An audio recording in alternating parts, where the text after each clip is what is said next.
Nothofagus cunninghamii, known as the Myrtle beech,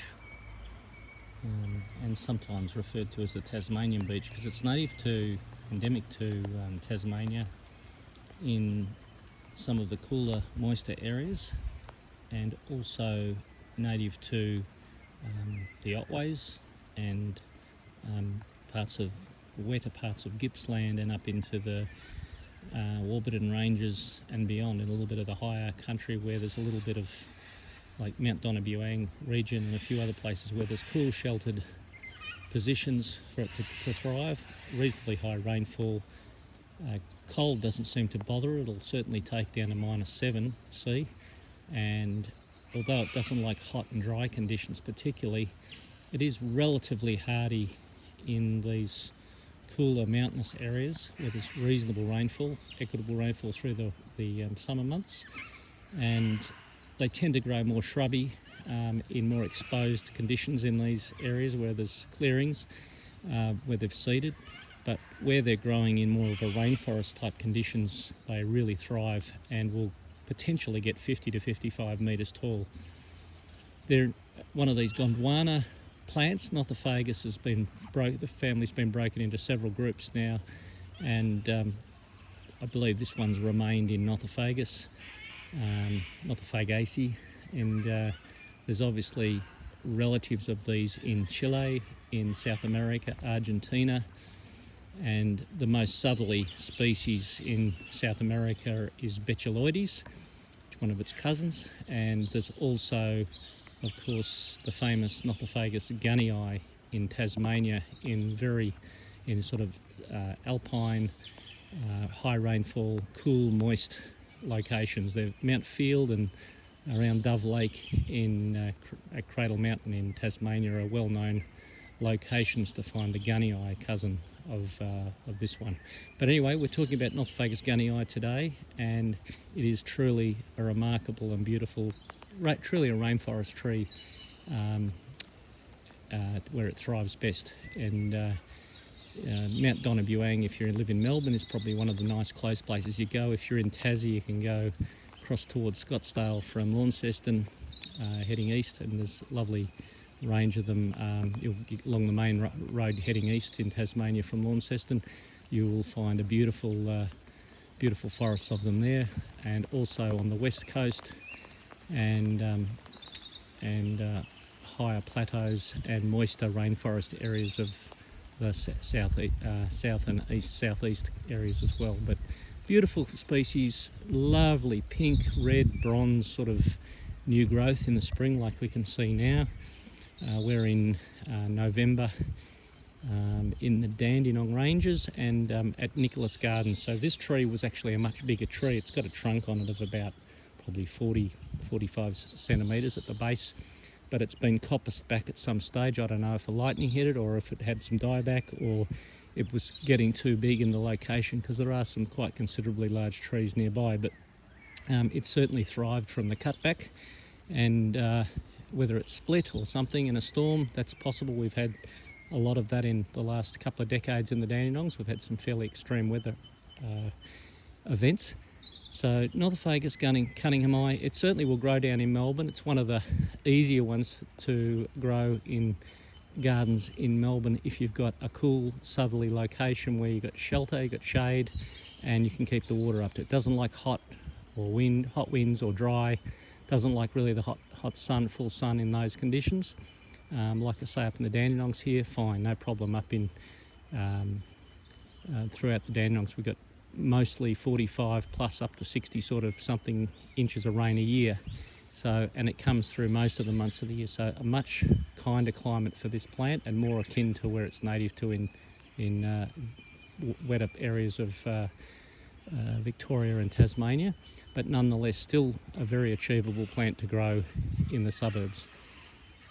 Also thrives obviously in places along the east coast where you get a bit of altitude. The Blue Mountains in from Sydney and Mount Macedon ranges, especially up in the wetter zones. Also places like Mount Lofty in the Adelaide Hills, places where there's these cooler, moister areas. and certainly can come down to lower altitudes where there is water available and protection from the afternoon sun and wind, and also where you can keep it in a nice woodland sheltered position. Great tree, still known amongst plant people reasonably well, but still not known in the general population. Like most gardeners are not really aware of plants like this, unfortunately. It's a beautiful plant, and it is a true endemic of Australia, so it is Victoria and Tasmania at least specifically, so a really worthwhile plant to grow in your garden, or especially if you've got a bit of space, because they're not particularly wide, but they will get tall eventually. But in all reality, for most garden situations, they're not going to be a problem for many years. And as happened with this tree, even if your tree didn't split or have a problem with it, you could cut it back in winter, late winter, once it got established, and coppice it and let it come back again, and keep it somewhat contained, because this tree is about 6 metres high at the most, and like I say, its potential with time is in excess of 50 metres, but that's not an issue in the suburbs because they are particularly slow in that location. So anyway, Nothofagus cunninghamii, the Myrtle beech, one of the southern beeches, and when these are not related to the beech of Europe, which are Fagus sylvatica, totally unrelated species or family. So these are Nothofagus. They've been broken into several groups. Lophozonia is one of the names quoted now in the division of Nothofagus, and all that information is online anyway, so it's easily accessible if you want to do further reading. But beautiful plants, and all their cousins are really beautiful. Like I said, Betuloides, Antarctica, and Procera, Alpine, Betuloides, I think I already said. There is a whole swathe of varieties. Menzies Eye in New Zealand, and Fusca, they're both from New Zealand. There's many other ones. There's another native one up the coast of New South Wales. So a lot of varieties. They're all really beautiful trees. Some of them are very sensitive to dry and heat. Some are a little bit more forgiving, like this one, although just keep in mind, keep it in a cool place in your garden and give it some protection from extreme heat and dry and hot winds, and you'll succeed with this quite easily. Anyway, thanks for listening, and tune into my YouTube blog. I'm constantly adding. I've only just started doing that in the last few months, and no doubt I'll have many more to offer online as time allows. And I'm more than happy to answer your questions. If you come to the nursery at Yamina Rare Plants, my time is limited. I do a lot of blogs on my social media, Facebook and Instagram. That's where most of my information is. There's in excess of 18,100 blogs there at the moment, and I'm adding to that daily. So it's almost a full-time job doing all this, putting all this information together for people to, if they want to research their plants and get to know them better. I put tens of thousands of photos in my socials as well, and this Facebook,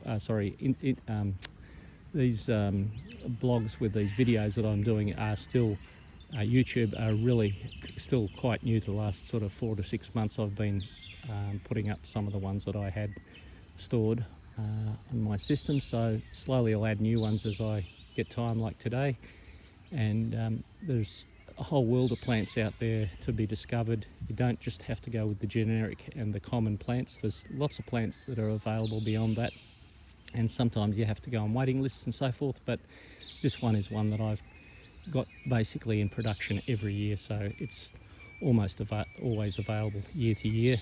Sometimes I run out, but there's always another batch coming on invariably. So go onto my online shop, which is Yamina Rare Plants, and you can see the availability there if you're interested in Nothofagus cunninghamii or any of the other Nothofagus species or other interesting rare and unusual plants from the Yamina Rare Plants collection, which was started by my father Arnold Tees back in the early 50s, and I'm still going here in 2025, 73 or so years later, and still finding new plants to add to the list. And trying to keep plants in circulation that have become outdated for God knows what reason. If they're good quality plants and they've got a place in someone's garden, I think there's every reason we should still continue to grow small numbers of all these things.